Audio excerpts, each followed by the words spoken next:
rin batin tang banuhan lang. Tiga semua boleh aja kan. Itu tak tahu mungkin kimuto mo di kan. Kalau lihat kala yang sini leman na, kalau dia di anu le tham kala tu ini tadi kan yang dia lu pun. Yang lu tahu now, kalau sini pakai batin yang kiwin. Hatsung pakai batin lagi kalian batin tang banuhan lang. Ini ibu ipau, ibu anu. Ama akang dong laya, hekta banga pandalaan ho. Tu ni kaya mayo, in naledam na niya. Amay mo tiya ama, anong jui so pula na ho. Oya ho ho, bon sabatu na kimuto tiya. Ipaw puja lejen majan ng pathin thang wakinin. Ren puyong adam sungin pathinin mangsa lang. Sulehin khojong pathina tepi kalwala pathina habbe pe tin yen kalaye. Sun pathinin alengam na tong dingin amaman mangsa lang. Ipiyo laki muto naw chung pathin thang wa na ke man ne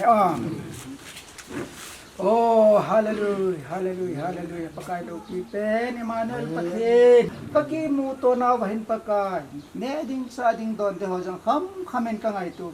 Hitch ho pram ka chil hawa. Ne ding don de hojang sia nang man phathi bo pe di din ka ta de he.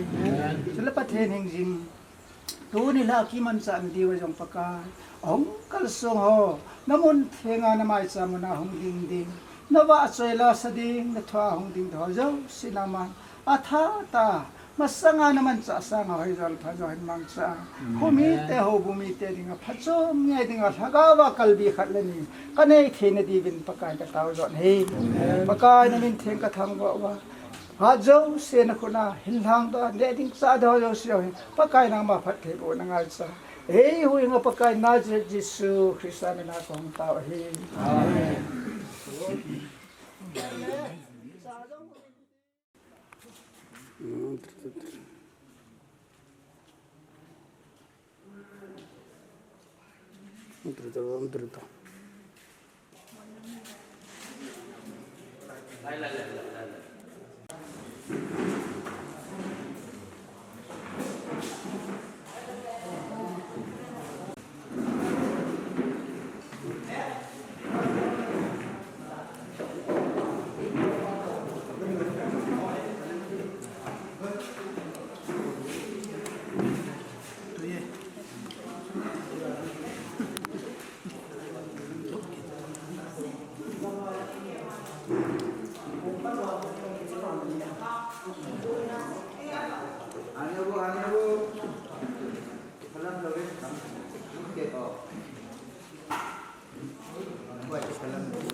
O Henry nó hẳn đi phiên đàn này. Ê, cái cho cô.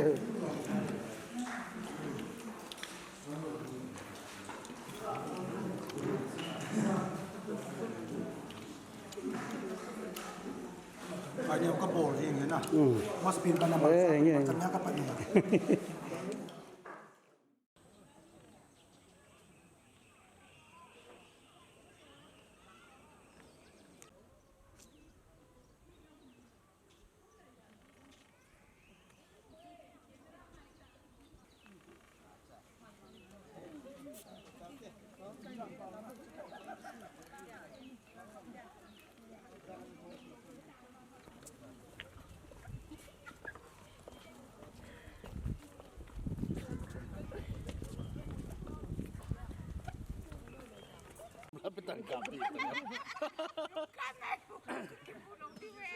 Kenapa no kape po?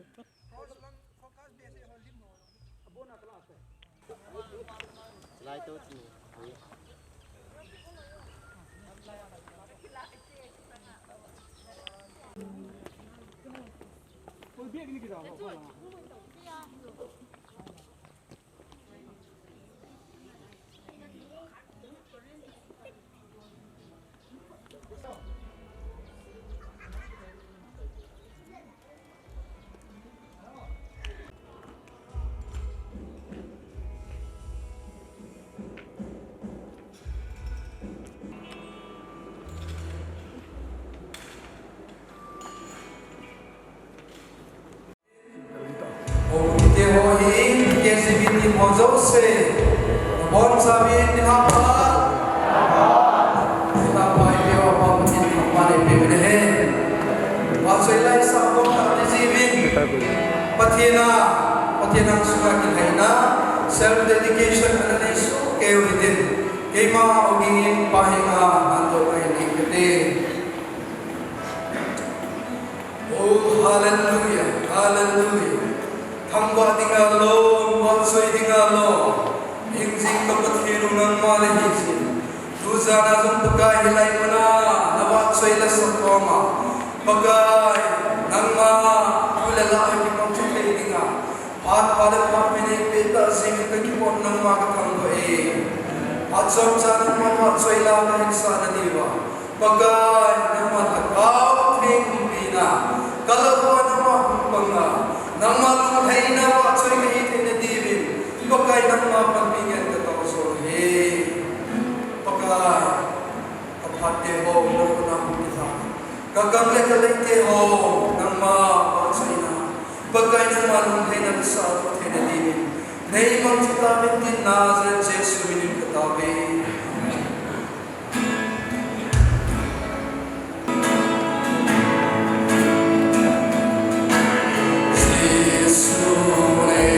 Hãy subscribe cho kênh Ghiền Mì Gõ để không bỏ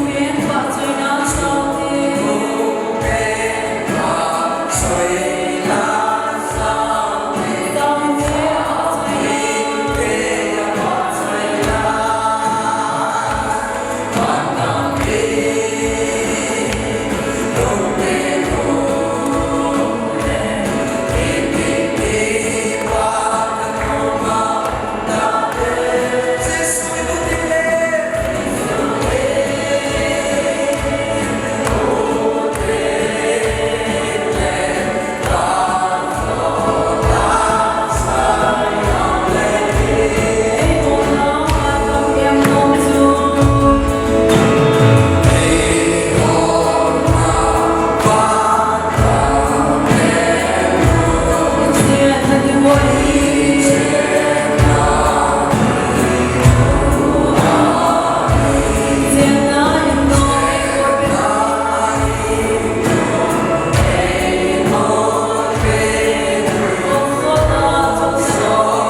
ding ba choi la sa hanong te pakai ba choi la hi mia dinga salawin ei ma dinga ipakai ba choi pa dum thei ne ni sa amen to zanin ki pa thanong ten pakai ba choi la sa ding nan ki go tin ba choi la aman jam dunia hi pakai krista ni ta chan pai pe te ho in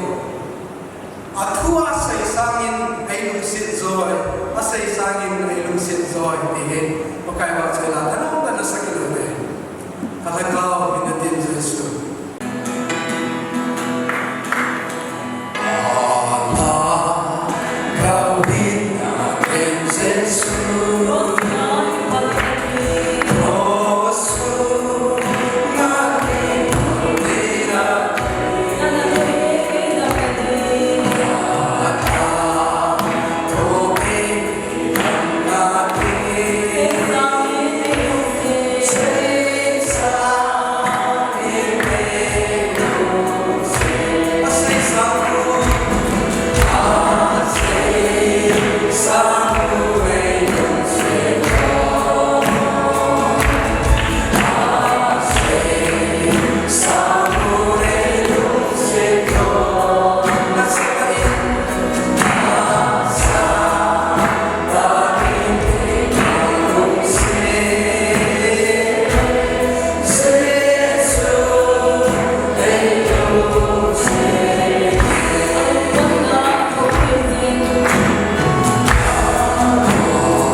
kai hat chom sa na ba choi la ka hin sa na wa ka hian na teo nei ngai da bun na lung thai na nang ma ba choi ka yu le pakai pe ong mi te ho cha se nang ma du sa ni o nang ma ba choi la ka sa na te ho ka lung thim te wa thu se zinga nang ma tu ki nei na ka nei the ne di phat pe mo pi di min na ran se su mi le ta be nang kai te ho la pa mi ta to su ke te pa me Ajo se pakai kata zalin tunin hai zom mitampi atheno thema be athelo na dichla hukumi te to uki gospel voice team te athen phasa zoijin the program kon te ho aphala mun ta te ho mun chudamani ama wa chaina program te ho kanjama jong aba cha the ding ai koi pau pa pathen hat chu thamba na kai pe nei program ki gom sa an pai ho asi mukan sinto masangin uki gospel voice team member zo se thalangin tuni thain keima kondak hinain es monom baptist church puna hukumi thengde zo se dilha phale jan phasla american bebe konto sa program sinto na hineni uki gospel voice team KGB NEI combined worship service with es monom baptist church Date 6/4/2026 about 5 p.m. Anon S. Mono Baptist Church. Kingun to Chile to be sailing him Reverend C. Kamtingel KGB. Abana Recording Secretary Bobi Pa Helen Dongal General Secretary KGB. Christian Worship Chu Umoya Kusai Assistant Director KGB. Amalam Kainen Pathin Hokon na Worship Chu Nini Tawin. Abanahin Holam Kai Pa and Henry Hokip Executive Member Kema Panghin Shirel Hi Tuli Haki Mansana Diwi Kanapa na Sok na nga Chanahin Kanapa na Group Kain Sintoding Hichisu Kaya Velatik Talowa Kaya Pungi Banditsa Hinkitol Diwi Pagkay Minihya Sa Nahin Ha Hohi Pathinhi nga Program Kibundun Zuijin Patini nga bangthum na tao na hi Reverend DML Director KGV ipawing pa na kat ini video hin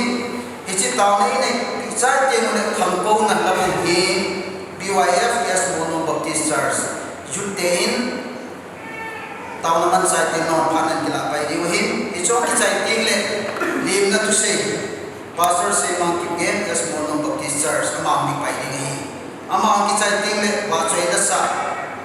team KGB team ako namin din ito bagyo chunglam ang kisantin so kisay ting le ipundo na hi pale ko wife executive member hijan su kaya natin dalawa program bagyo chang kitol din din so kisay ting le aban so patong jagan kung kiti tun ka pun hatong suijin ipaw reverend nga zamten pathin nga tawin ni pipitin kan pun ho bagyo chang kitol din helsa kaniji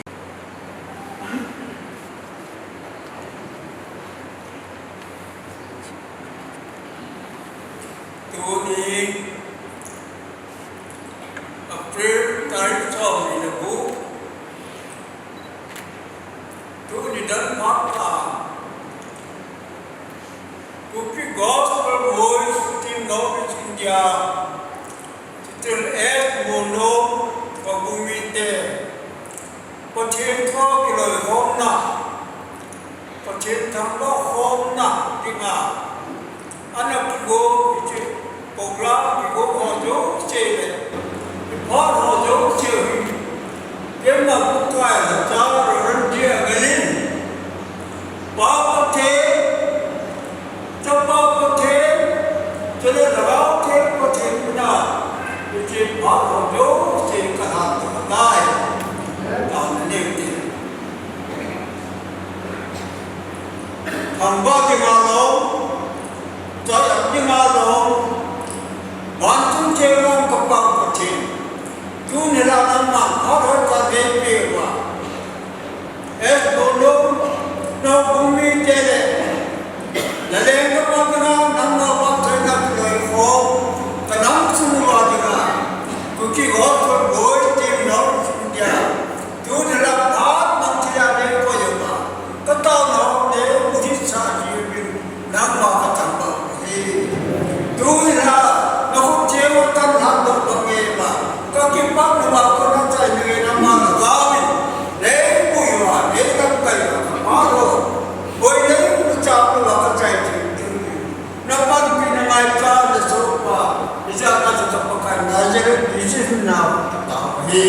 Amen.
Kalau tu lalu lebih dari tam, ini jom le. Ehok ini gặp sung đang xuống đều sung select cookie gospel voice team họ origin team họ tôi đã chỉ nói không thể đi làm tụi làm thế thu là tiền không vào tiền vào sai là sao thể đi làm phá đi bị vào cái mà thành chúng mà sang em bị sao thế Yesus tu ni cookie gospel voice founder di dalam anputo ibu ipa yu ren u dia dalam kaida angkar soga u speaker hi sila u kondal hi secretary ho hi all var jo se pakai pathen benhe no kumite lem ta versalan pakai sulista ni kejelang jetumte amen sila tujuh ayat cekuki gospel voice akal ini pakai Yesus Kristus kita se mengthai lebih pathenin tim ho member ho aba ni pathenin ho la dunia ada bala ho pathenin sub se ho pathenin ho la kham ni ho pathenin si gospel uki gospel voice pathenin ama kita adingin pathenin buat nama sok tahan amen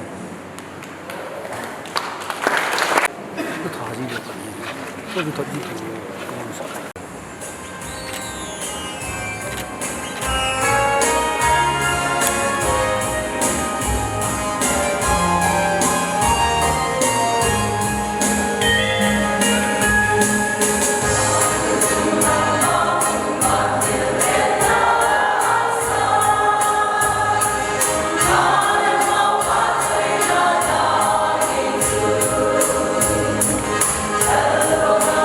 lỡ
nilapa ipi wa hachung pa patin chu thangwa ta hem to ala sa sa ngai dum ko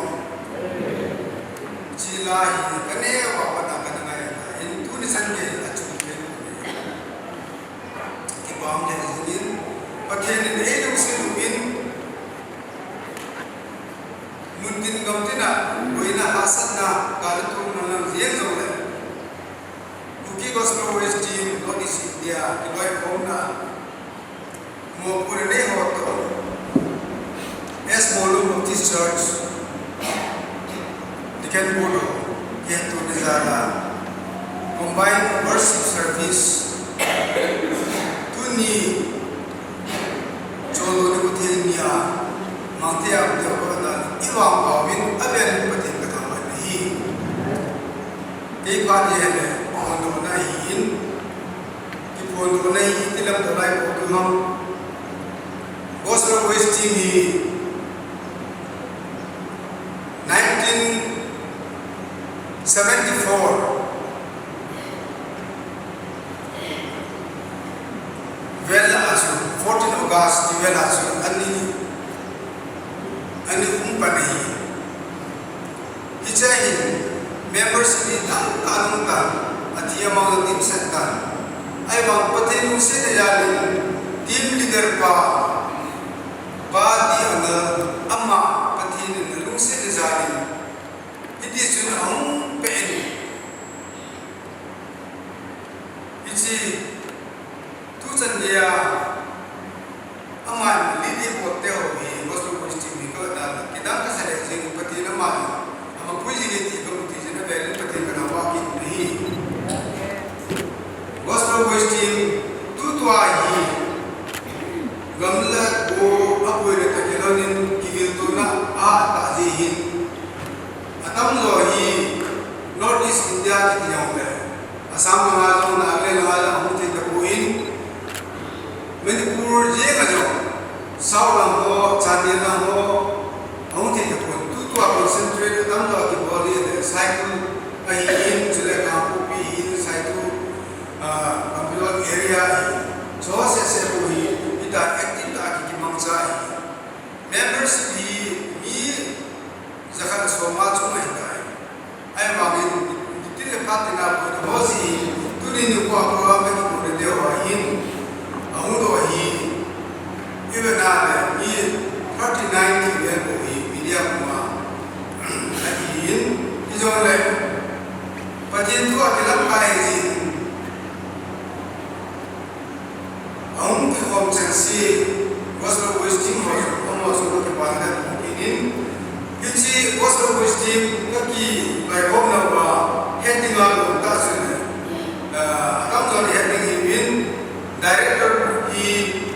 two time he ran the another in Amai 75 years to some running 95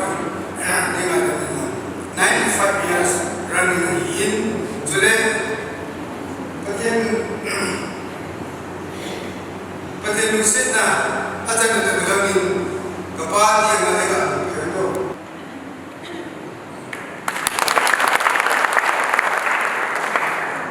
the Banin, Amanwe Assistant Director, Lalam Kaya, but you, Moya Usai, Man, you got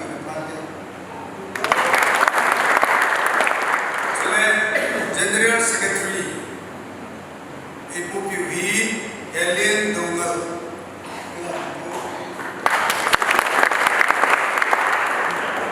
Joint Secretary IPUPV Kanapa Networking YP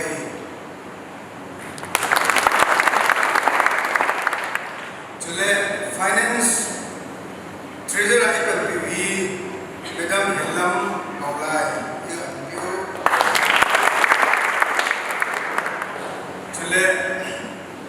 Adang nang wajib kita tahitin dunia member of UOC umidera mudingin dia tabiho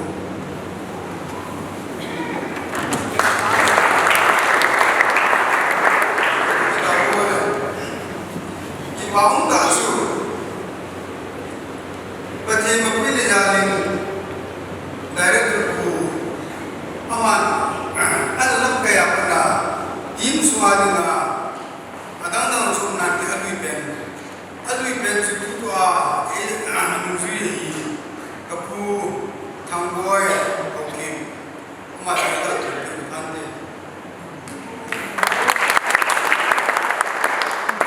ma tu san dia ye ma ko tu ma hi jawe discuss domin jiong le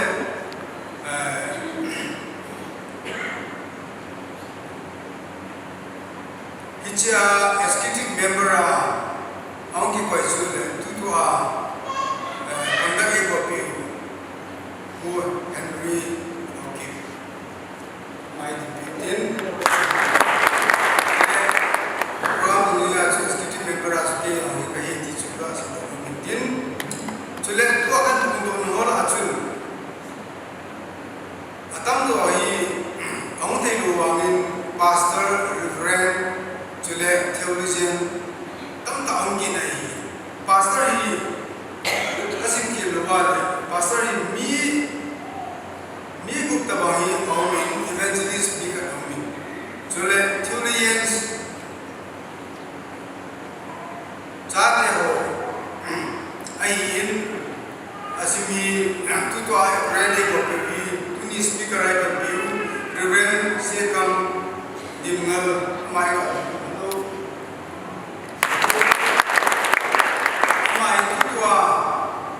cycle government pastor CBC my pastor is pastor the community jongle adang theologians yo ala to aja ho ulang mingal MGH som ma kuna ye ga bibo jule abana ulang thangoi MTS second year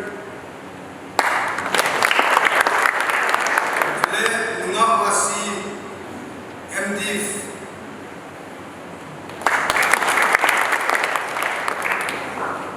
Ichasuitin July ke August Westin lain member here media team yo dengan tupa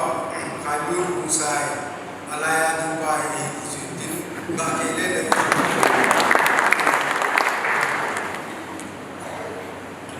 ingin trong dài này còn đó là cần của đội chặt chuyên tin xây dựng xây dựng là để quyết định ngày đầu cái vậy các phone mà share cái này cha phát hiện là họ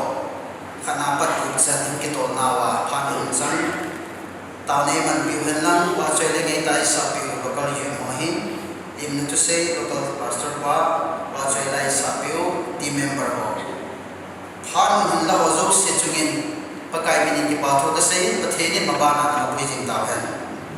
to hi serious 7 apana 12 chan hi sorry 11 chan ka to de hin to pathe wa choi la sa ka hu de hin ma be be gen KGB amani ki gontin aman pathe wa choi la sa chai ting le male voice pathe wa choi la mama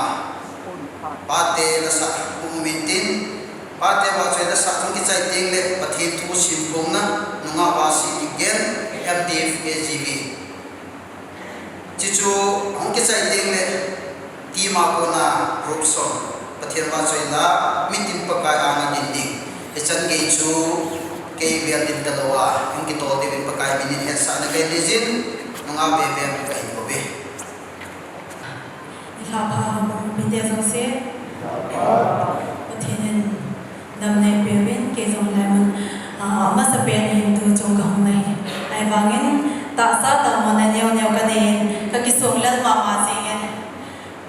ai wangin pathian ma pui na za la ta na tu thwa hong ka song ka hi se pathian na ho zong na long thim che ben ne ta ko min la mon zo si ki dile mon adang da ga song pathian ba choi la ki sa zina ai ba atu chong hi ka ta mo che sing kata mo wale ni lagi songlan ma ma singin na wanzong na nung timan in tao bibila kinong patiem ba so ina tingin khatang pun ipuin na ng pitilansan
ding akan sa do ding su Jordan ui gal lam ka ga to ne chui gal ka ga ka na le dilai kan sa do we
kan sejin pathein pathen mo chi kan lang tua hi pathen thu nangai di mai in tuni ha pathen thu se pe deu reverence kam pathen pathe mo chang bumin aman apha kilo ta dingin tim na kai ni che Hubungi tiada orang sahaja Nilata ipiro pathin thambat melang Masupin penin Pakaya ramacang pastor pala ko kumpi Sule Kusung Wai holding me Kusunga Wai pika Pathin itu dia Kau sepuluh Sule simak pasal ho Sule Krista Meeting di Hozo Si Ang sabihin tiin Napon sa awin Pakay Yesus Krista Minin Pakay na Sabay Kanpilin Kaminju Ang sigaw awin Sikam Dimnyar Sikam hi Kunang susun haam Tam Sikam ay tijigin Jechun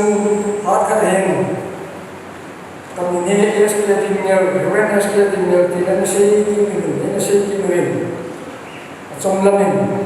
itu cun kau namanya ile saya jam kuahin, mulai tak bisa, umat masa tak ipan piwa, itu piwa, layak harus kuahin, jadi kada tu namanya ile, cuma seperti sesuatu kami Kusomi Secretary Kanapuin Jubanin Christian Education Secretary Kanapuin itu pun kumin at least 2023 tuman le tunasati ho hoka ginjin failama kada kumin itu jen 2016 don renta Kaya nung dihala ko na sila ng tuloy ay asaw. Ako sa punsong imunanijin. Islay mo na sa tayong siksa parahin ng kusang wahin.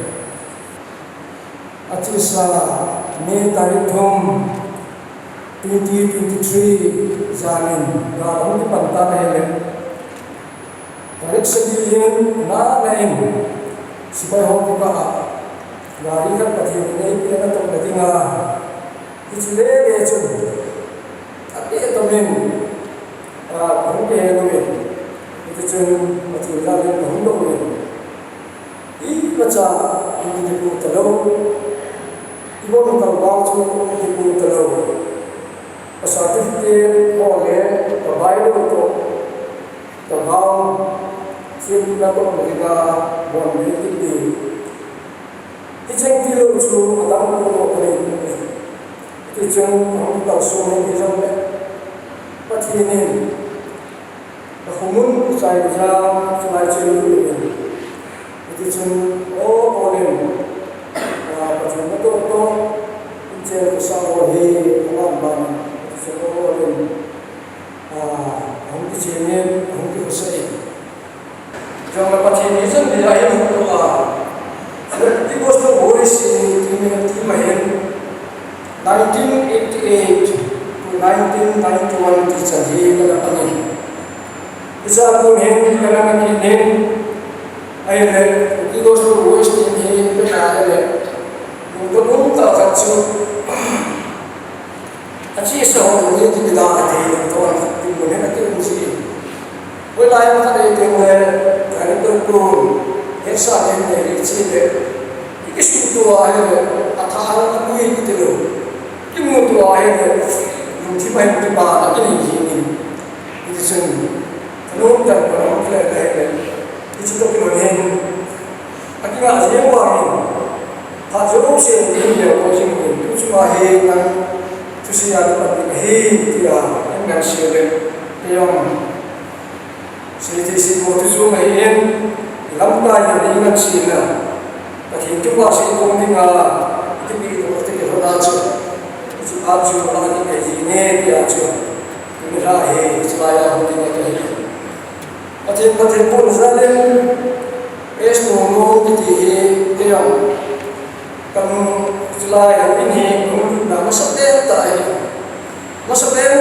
lo na hen July tu na ti ya ko ni la ba le ni khuzo no in shma diga hoi pen ta in hoi pen ta ni hoi pen ta che na mung se te ye chung July mo na ta ti ni la yo ti ta ba le ni Yesus sendiri yang berkati ini lagi boleh berkati Tuhan akan ini. Wajilah tulen dan insafin orang tua dan konsultan. Tulen berkati Tuhan macam cara mendidik. Hasil orang ini Yesus tulen lain. Jeremiah musuh tulen soal tulen lain. Kita hin jawab baru cakap insinyur jadi insinyur penting itu tu aku nahi pakai guna pakai pakai gungsi kalau pakai tahu ni mungkin itu hantu itu tu hin contoh kita ini persen baru cakap Jeremiah musuh tu cakap nahi nahi koin iman betul penting Nangin naik kalau hal kita sata bisa usul masih ini, mati kata Itulah Jeremiah itu mengiham yang kita cari. Allah itu mengiham kita Allah, mengiham kita Allah kita sata ini. Anak orang tua siapa ini? Allah itu Allah Allah yang kau berarti pakaian pula. Akhirnya tuh injek hela fungsi itu kau percaya. Tiap bulan ini jatuh mati kau ini. Baik kami macam lupa. Pakai rasa tuh yang beda.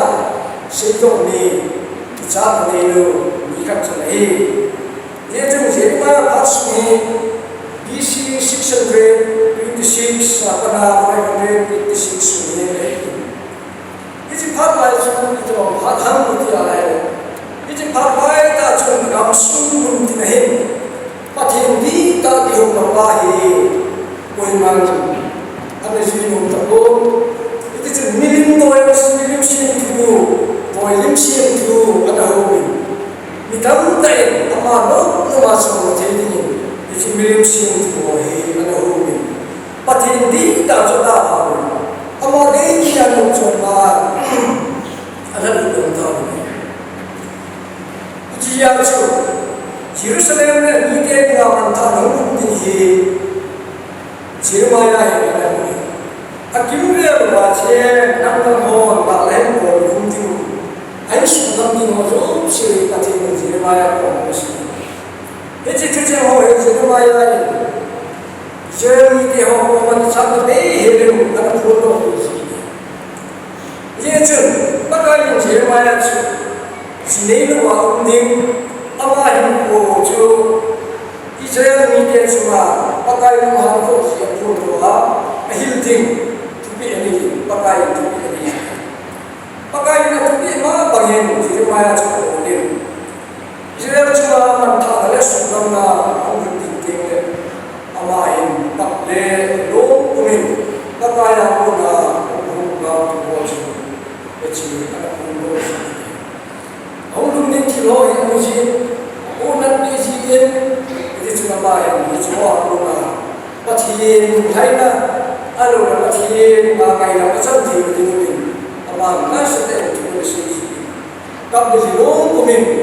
miti adin, ada tawin, itu miti siti ini, ada nasi. Amma hebat ini, ada bau cuma ada, bukan cara dapat jama jam sembilan sudah ada. Pasti ada bau dan cuma ini. Itu Jeremiah yang kehingga pakai itu saya orang ini nanti. Tema nama yang aku semua ada tipu bau pasca. Nama kehesa ni. Sila nampil lah masalah ni patien susah letai. Iman yang nanti mulai hingga hi ti si ale cha chu Jeremiah ni se yang Subhanim Neymar mai poi pakal bathe Vedan Neymar ka chakam me se ni chusai ni jong ka hi ba je ka ti le ai ma ni pakai chu si ki lim asa Neymar ka chakam me se ni ti se na aji chu Neymar ka so na ni oi ma chu chi lim Neymar ka tu pi chan chi pi jong le na se ni ai ve Neymar ka pa pi hi chule na chi na ni ho Tukar sih nama kicai,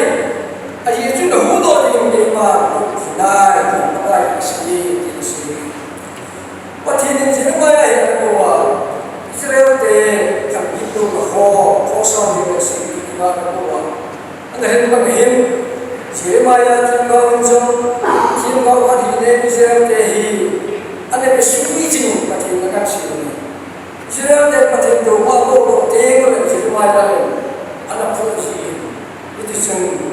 alu kahit wa so si tingo le pati dengan kacu kacu sih. Itu Israel deh tim si kuma pati aku tingo pati dengan ayam sih, pati dengan tingo sih dia itu. Israel deh mau hidup ayam. Tulai ho sonda kanda itu tak. Israel musuh dari langkah berada. Mulai patin musim mangsa, siapa nak Israel dan itu tinggal. Lampi boleh naik tak betul ini. Jadi boleh naik yang dia ciri wahai. Tiada sandung kata. Tiada sandung kau hidup terus wahai. Ni kan ini apa ramai ingat itu kita lalu. Kamta, ayat tapi nuhai kita nuhai,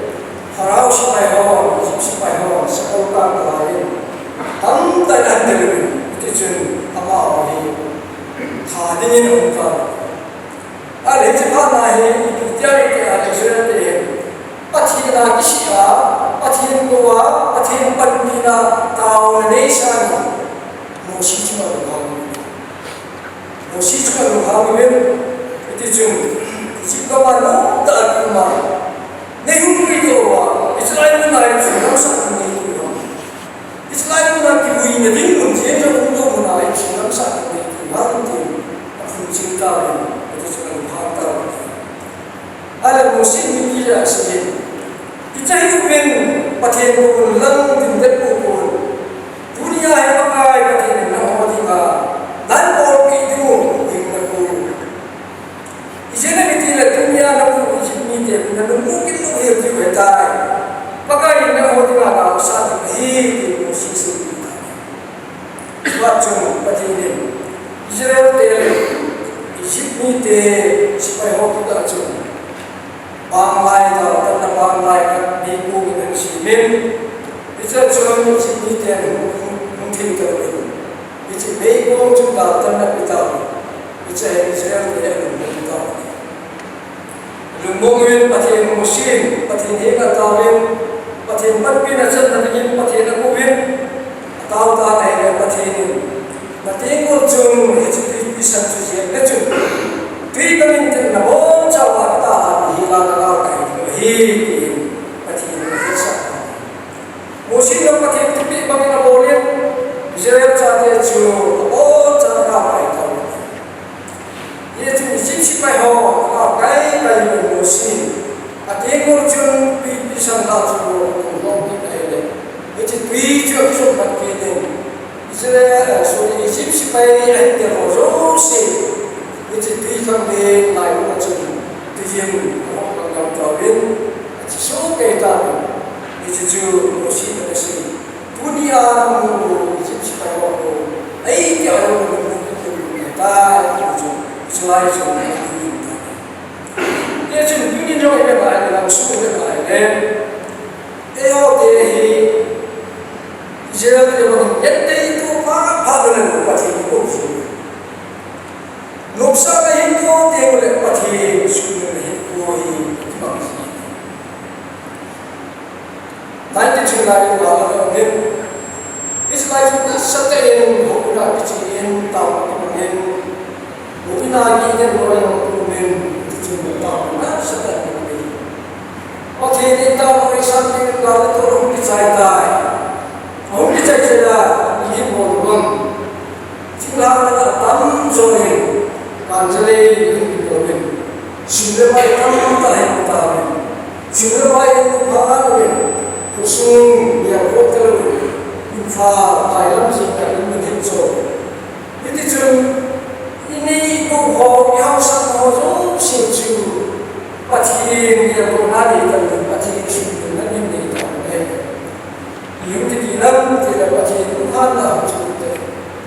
Dia cuma soalan ini ikan dan itu sadan ini hebat itu lah siapa. Pati mulai hidup panen, pati mana musibah. Dia tu, asyik medari tom 2020, itu medari kita. Medari kami panen, ada orang sama orang, kukiah, unjani bagian lagi kukiah, unjani bagian lagi. Asyik yang tanda yang itu cuma yang tidak kami lupa, tanah hujan tua, nanti misalnya ini lupa, ini cendera lupa, yang tidak tua yang lain termasuk tahu orang sama rasa, pakai kuben pasti itu pantai itu tahu, pasti kita tahu tu tahu eksam kuben itu cuma volunteer. Bibi ho, amun mulai yang terwin, ikam ho, offerzon amun, ikam ho, lalu teh, ikam ho, mungkin lalu teh di panai, dia mungkin di panai, tuhin, mungkin kalau tak ada tu di mana, orang kaya hujung di kamar dulu, orang nak kamar, orang nak teh, itu baru di mana amun kita ni, abang ni. Yentina asal dia abang masuk. Tuan kita ada, bukan kita ada. Waktu tu, dia tu ni dia orang mesti orang padam dia ada. Pakai ini pun kita tu penting, mereka tu mungkin sesuatu yang tu nasi kulit kita. Isu kami, ia kata kami, ini mahu kita cina. Ini mahu nusana, sudah banyak karunia. Yang tinggi lo kita mati yang mana? Ini pepaya, ini apa sih yang terlupa? Kita mahu hidup iman sukuhin, yang sukuhin, yang tinggi, dan setahun. Ini cun, mahu hidup ada. Ini muni hoi, nasi terlupa. Pati pun macam kehidupan.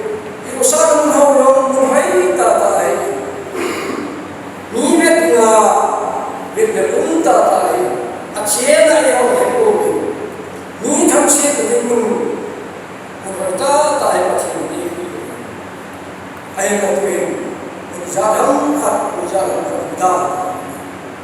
kicau ini hang itu ada, bos, pati hebat terlalu, pati hidung terlalu, pati hidung terlalu. Pati nak tahu terlalu, ini mahu kita ini mahu kita ini, jadi apa lo orang itu tanpa suka. Ia cuma, ini tengok pati ini kau siapa dia, pati ini nak tahu tengok pati ini kau tahu sebesi.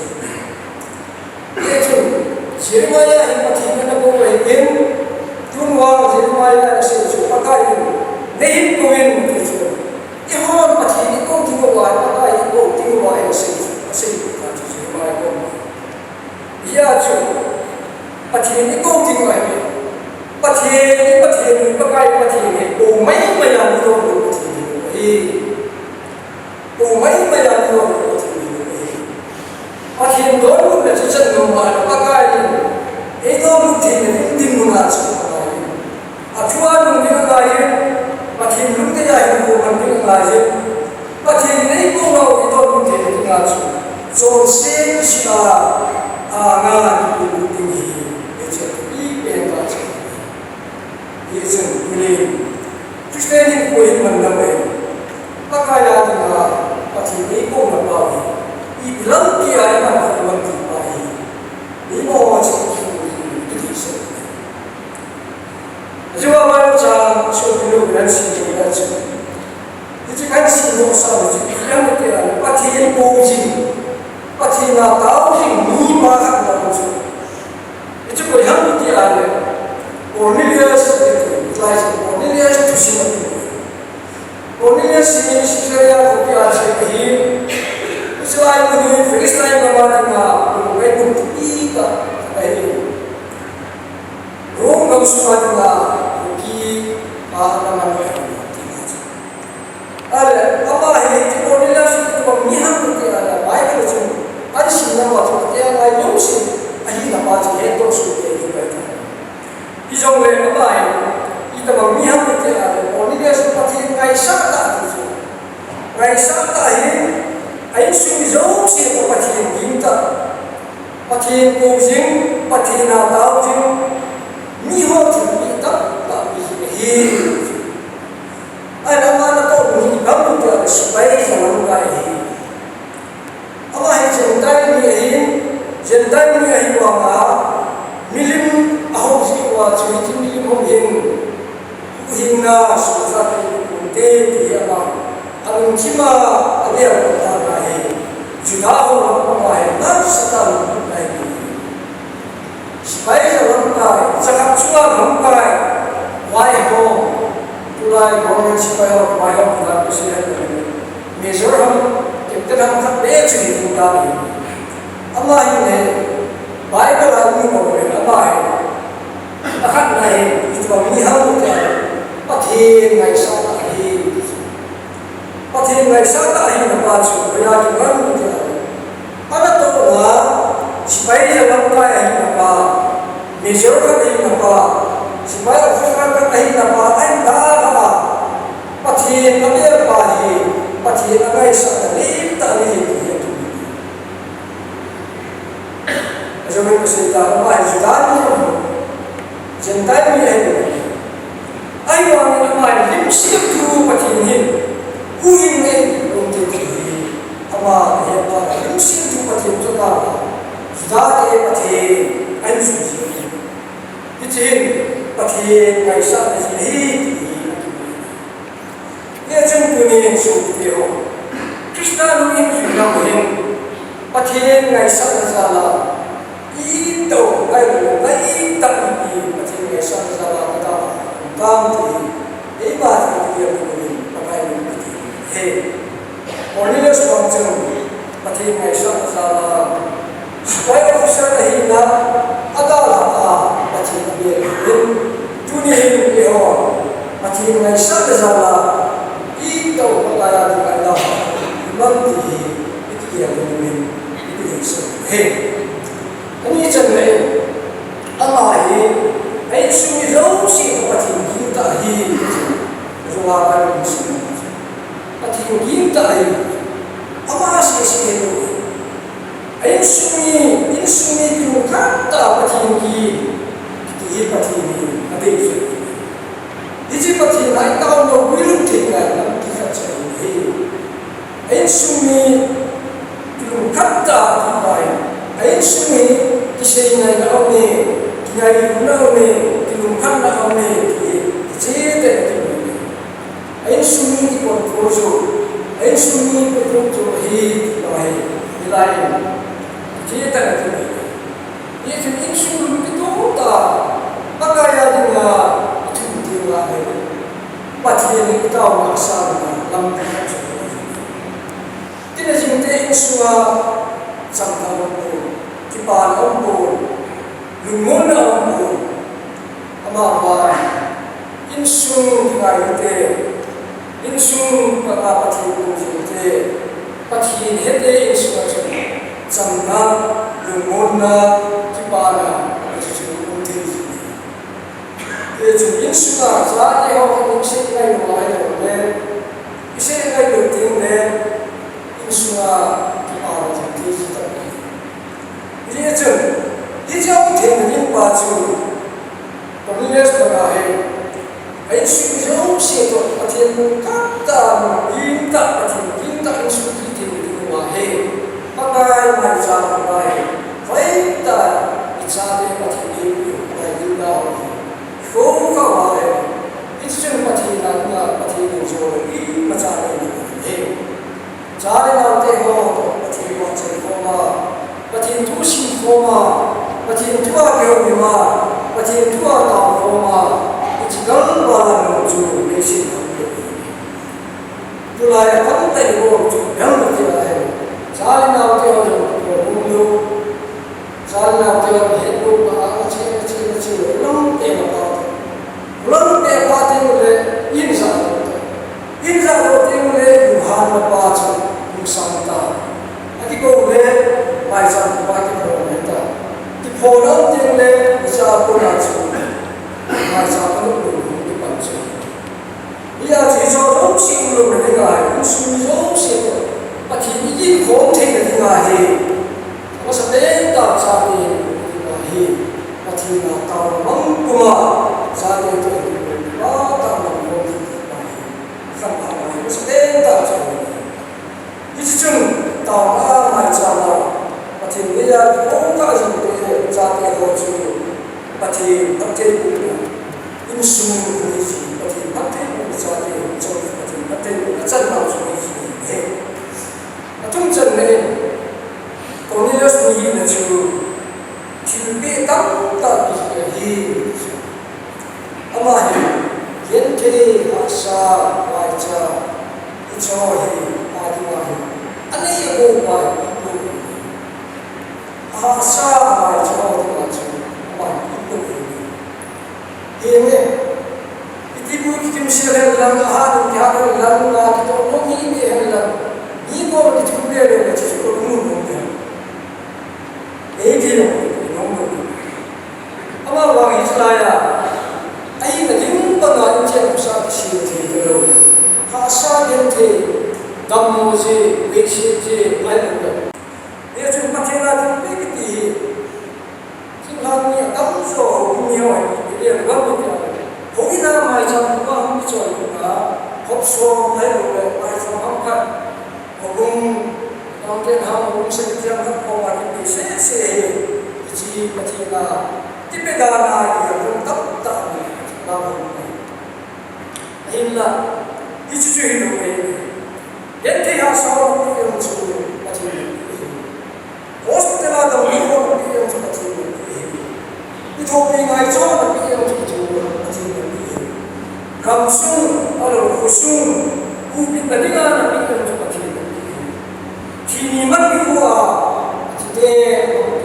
trong không thể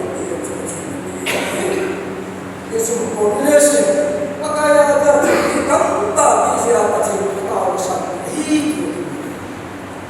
itu mulai kita terjadi dengan jadi nama kamu tu tak macam ini karena tu nak macam ini supaya macam ini halau kali tahu apa iman jadi kalau ngomong macam mana asa ganti orang tua, macam ni orang itu kamu mau, itu cuma ini orang sudah. Kini dengan macam itu kamu, jadi macam ini dia macam itu jadi itu macam ini baca, macam ini baca, ini orang Pati wa kita dan lebih akhir bukan lebih lewat sudah ini tapi jangan usah pati nombor pati ini kita tahu ini nombor ini kan cuma drama ini kalau itu sampai mana ये जो ये वाला चाहते हो ना अरे बचना कितनी ये लाइन चलाए ये बात निहासा का हम ये पकड़ा देवा नशा वाला ना पाया ना पकड़ा अभी मास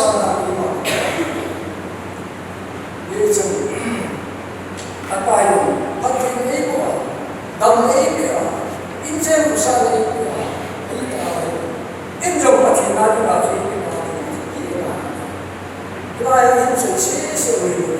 was tell na chi ko no ke asa ke ko e so so chi he e chen na lo asa ano chi ma na to ka he ko le ama ho ke chi e asa no ni he ya so so chi he e chen so ma sa la e chen ho se ke chi a chi nei pe ren nhưng mà ta là người người ấp thì bộ là chú và bán nó còn là anh sử dụng cái này để cái điều mà sử dụng về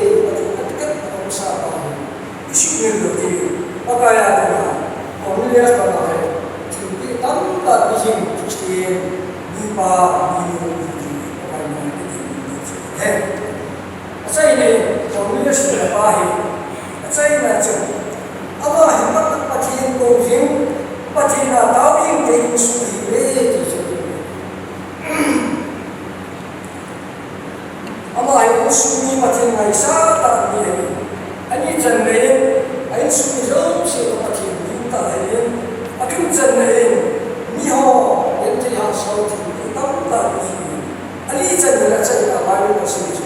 pathin ko jing pathina tawing su le Christian ko ta chu pathin ko wa ta ni la sum pa la chom pa si ni ni sa le ni ta ni chi to ni pathin ho si ta lo in chi ti le pathin ta ta men chi zo si ke sa ta ni ke na pa he chu si chúng tao mấy ta thì là để ta ये chúng tao mấy cái gì किसने दिन को आते हैं बुल बेटा ये chúng insula tao mà mang ही bị hết rồi ये chúng insula अच्छा अच्छे चलने की हमती ये अच्छा है पकाई इंसुला ta है कुछ ही आयो चलना है अच्छी ले कम ना है तो पत्तिंगा मिनिस्ट्री है पत्तिंगा पक्काई समझना हम चल जो जो पत्ती में कम ना है तो पत्तिंगा जो ताऊ ना पत्ती कि सोम की निजात सोमी अनमोलन ताऊ जब नका सता ता तो इसी ले हो जो जो इसे जो जो ता जो जो के बात जो अमा Seifi ho to anmole ko tau ji men juga seifi ho het ko min jo apa ka le mula kalen pathini ka tawen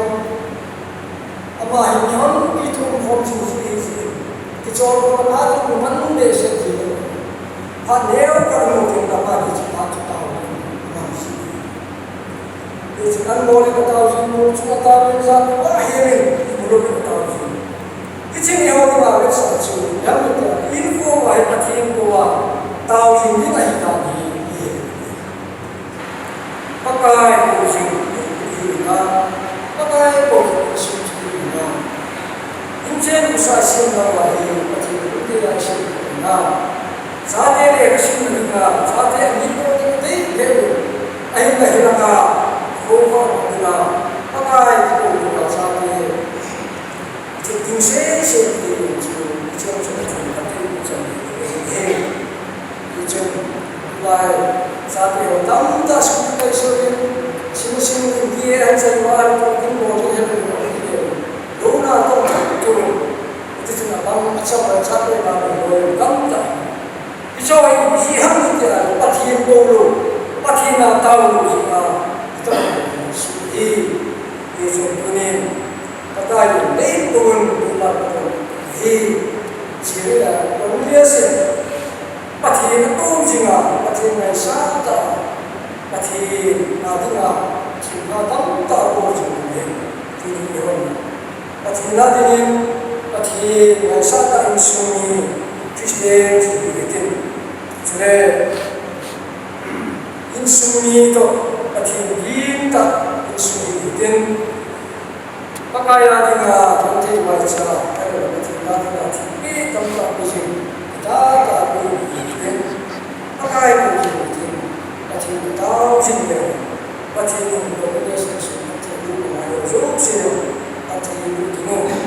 su nam su ne ma thon he chom cha se do na se do ram ka ma to na bo cha ma to ni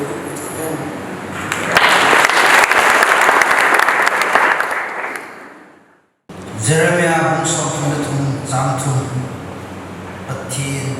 o jing hero la pathin ko na ki thu pi mang cha thu pi nge ta ai se pi wa speaker pa chungin ki pa thu se yin pathin in manamin khuwa to asana ha zo le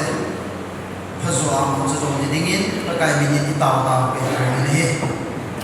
hung se ta ni pi to na we hung so ta te ta in ha be pathin zanan ga ding khong hitin usia dah agak tingkat tinggi. Jadi semua yang program ini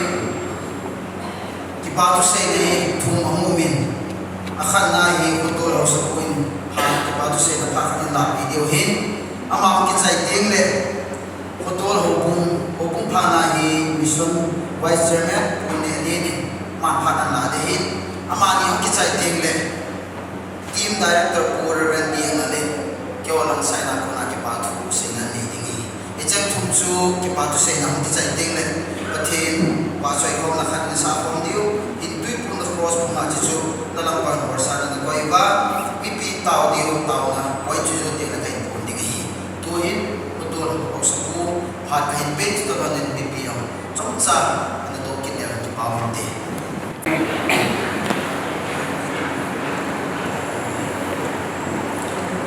Tulai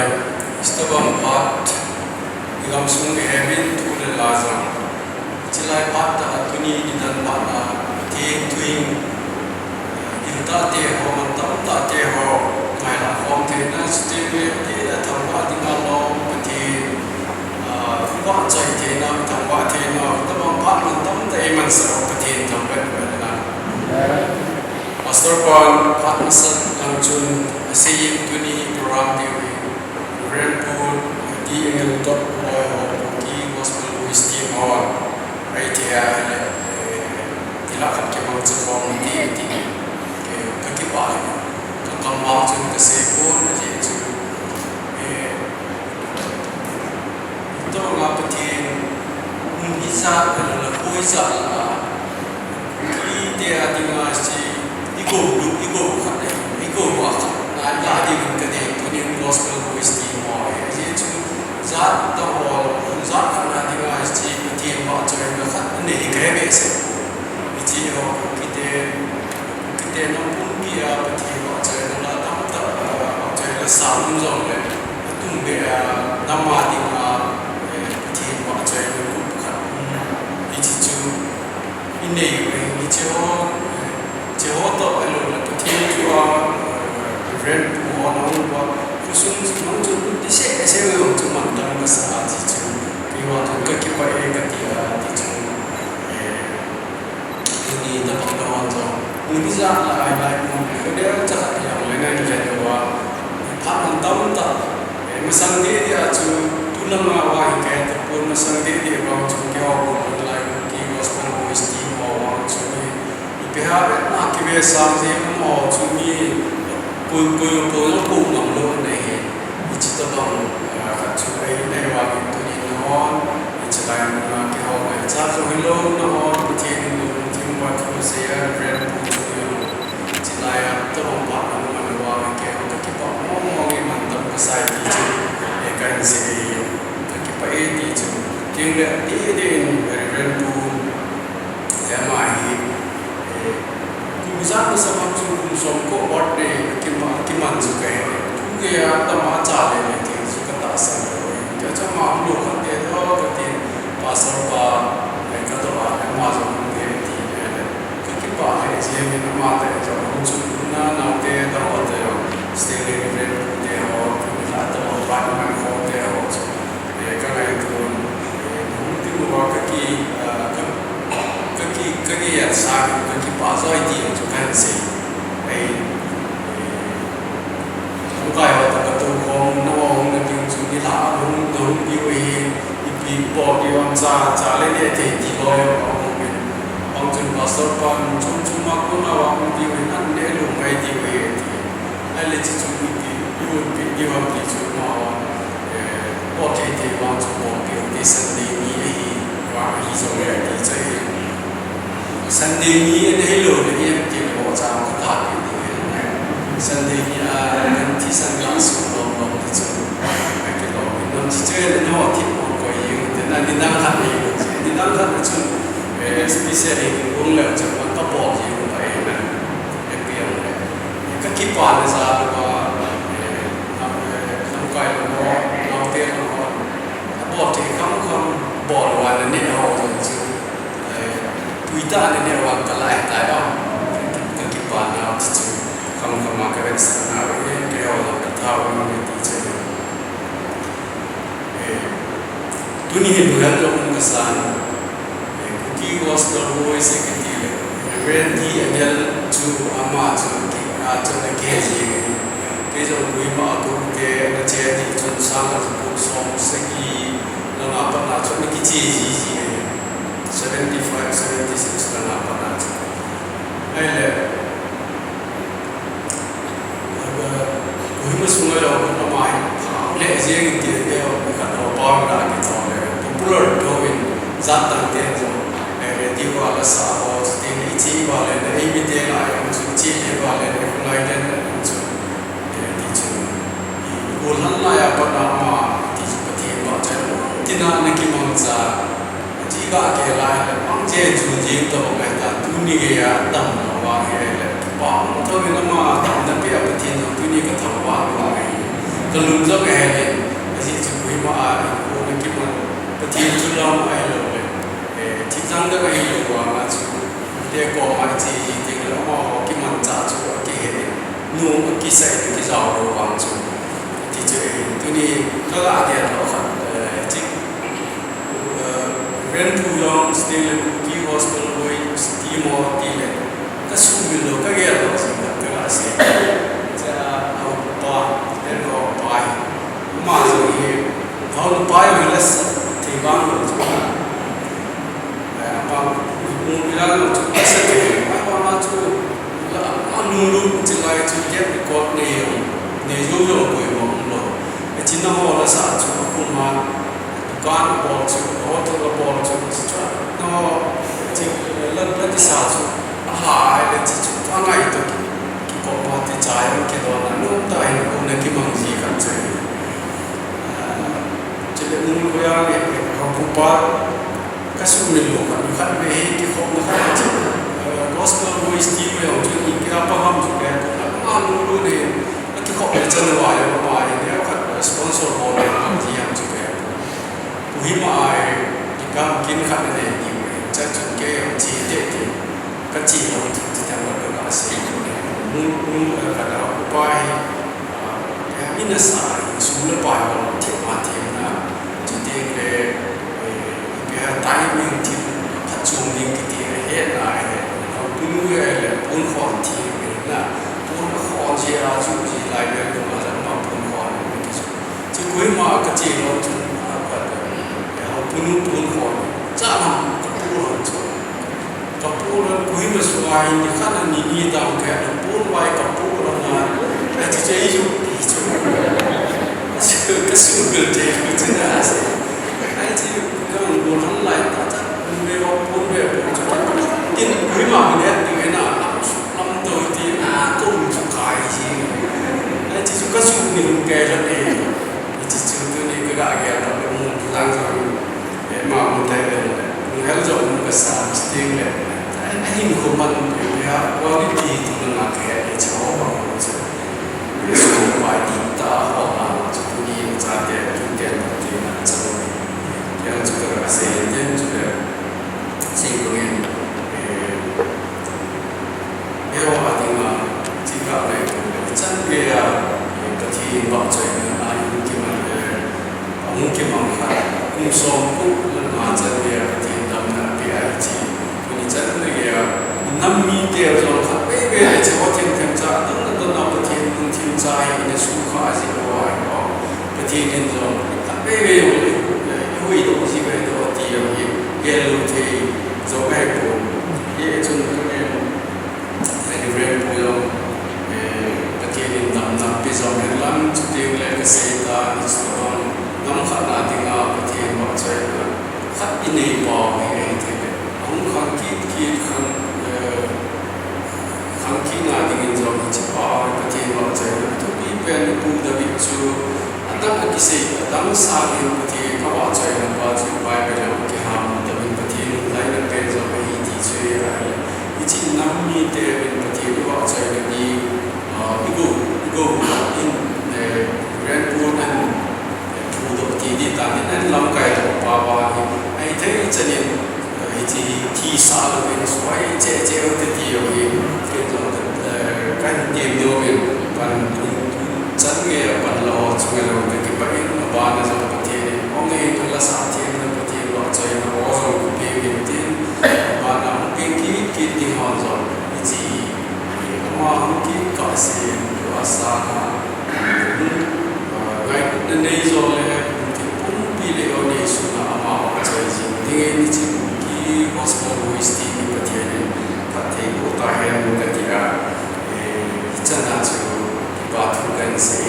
zu na o pun se zu a la na sa o se pe na sa o an ti chung la ma wa ti te la sai ti ka ka za pa na chi la ka ngai no pe tu ni chi chi la mu na no sa ka ngai no me se ije injo la be ni ki pa tu kan se ti ni pe re tu tu ni la ti tu be ta ni se do pi pa we na ma no ko se tu bon sa ka ti ni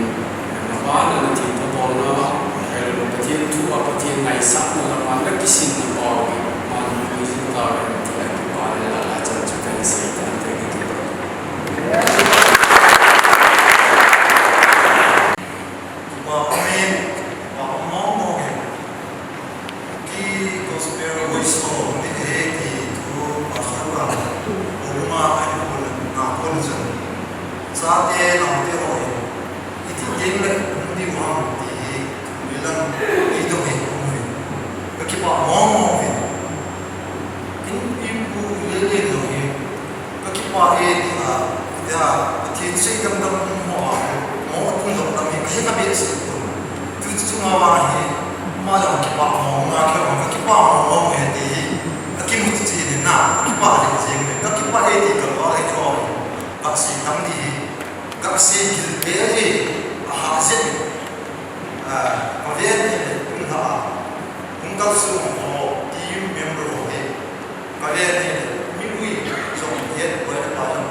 Kipana Zalin, aking protokol ng movie, iti team director ko si Kipate, insan, ikan hit.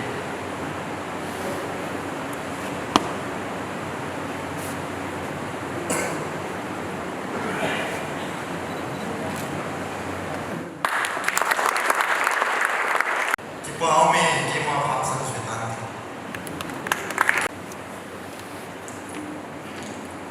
Amos pen dan patin tamat bela.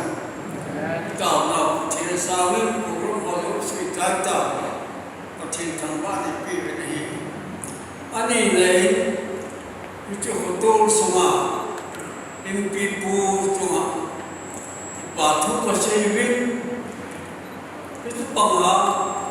kulit se, hukum se, anak muda, dunia. Macam tu dah memang waktu ina, pun satu bar lebih putih batu kasih. Apa nak? Aku minta waktu nak batu kasih. Aku minta waktu hak impi bar, yang bar jangan tak kunci bar. Ni itu rusia nari bot bar, ni jendak. Cho ni jendak itu. Nên là một cái đó mà chỉ có thằng ấy là chỗ thì bảo chú cần xử lý thực tế là không có tên là lá về là sợ đi cái hồi niệm là bảo chú lá về là sợ thì riêng không có theo trong thì bảo chú có xử lý thực tế chú này là một cái không phải không hỏi cho gì mà chỉ chú là mà là không hỏi cho gì là chú chỉ có cái bảo chú cần gì Bukit Gospel Boy Team itu 1974 orang dibuat kota. Turis cengia tahu bahawa ke mata dia tahu bicara dari berkabui. Orang dibuat kona. Bukit Gospel Boy orang cengia kona. Mau kena turis ya. Dia tahu le, tak mau tahu le.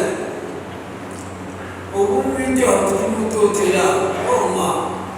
dunia ini kan semacam mana, umai, aiba. Macam lu cakap kau nak cakap. Kalau kau tak tahu nama, cakap sampai tidak tu dah lu dah kata. Kerja okey saya, kerja udah kita. Tujuh nama yang terbentuk suci cakap. Tu lagi sama dengan tu pengapat man kita hak cakap. Kalau pecin tu pengapat baik, pecin cakap balik ni. Bukit Gospel Boy kita, tiap-tiap bilik kecil. Koi sampai kamsa sampai minum lima sampai. Kita pakai dalam kabut tinggal. Bằng miệng thì chỉ bằng riêng chúng ta chỉ quay để về là làm gì đó vì ta bắt ta đi ngủ đi vì ta này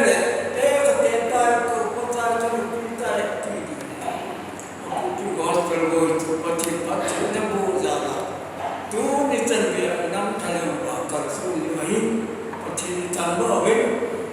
chúng tôi dùng là tiền phát phải vì vậy mà không có một vài điểm sản thôi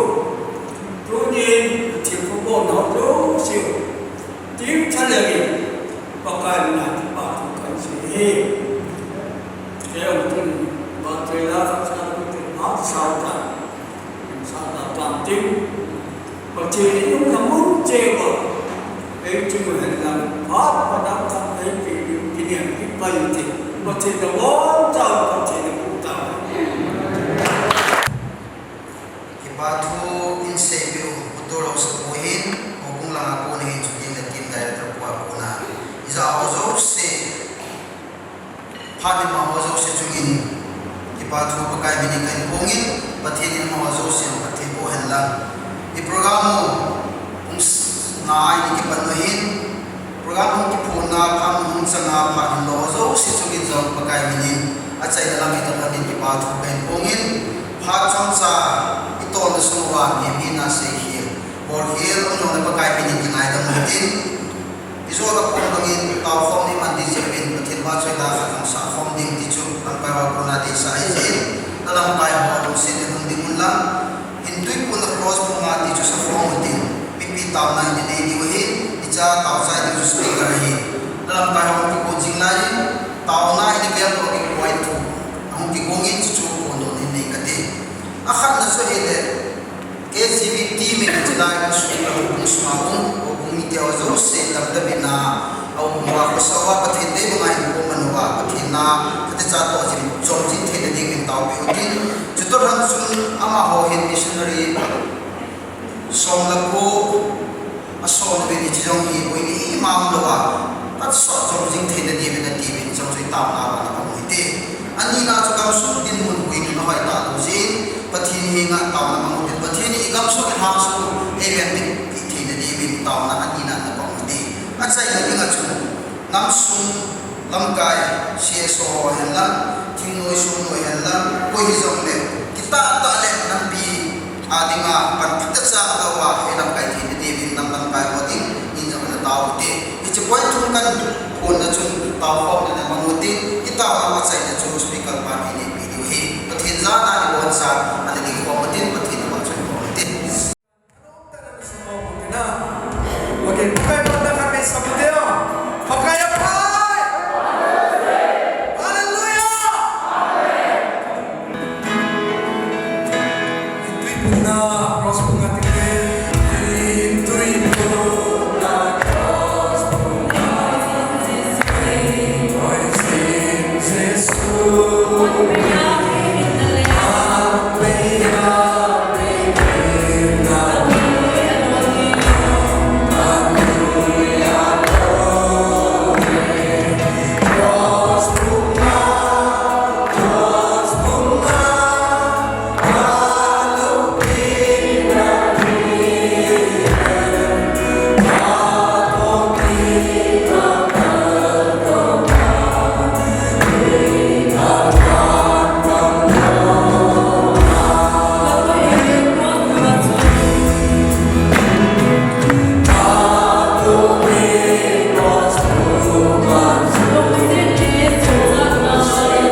Bukai pan ho gya to pumin. Tusana itu sate ho gya to pumin. Bakaya itu pumin. Once again, prosper something. Prosper.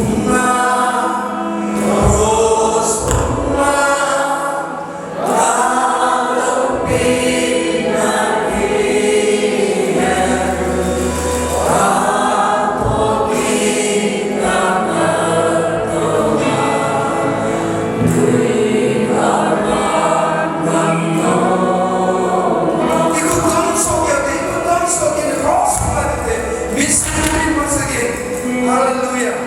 Oh, cross bunga, cross bunga, kalau bila ni, oh, kalau bila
Tuni tarik somni lagup alhalali kumsani le somni lagup pathini ni hoin Uki Gospel Voice Team North East India to a small nom Baptist Church hobung meeting te to pathin thu le la in kiman khom na ani kineyin ahi tikin na chun homin pa N Henry Hauki executive member apangin chuting le pathin thu atil khona nei piwa Reverend C Kamdim ngel apangin ahi hichi ki khop khom na hin pathin thu le la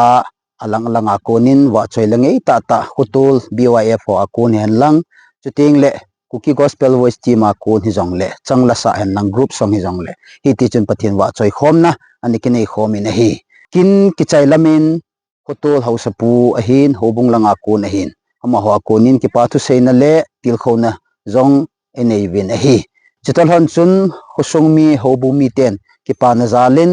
hongkal sunga team member ho zo si adingin ngailut an kong so khompino in nevin khusungmi te chunga team zo si tal hangin jong pakai minin ki pa thu ki sei nei pathinin achi sa khusung la hobung amapui bangin awlong ding phan ho a chi sanga hoi zo la phazo in khusung hian lang hobung sungin le chuteng le khutul house pu hen lang khusungmi te zo si jong le awlong ding phan ho a pathin phat the bo na changjing taw hen ti chu ti ma ko na ka ki pa naw ka hin phone he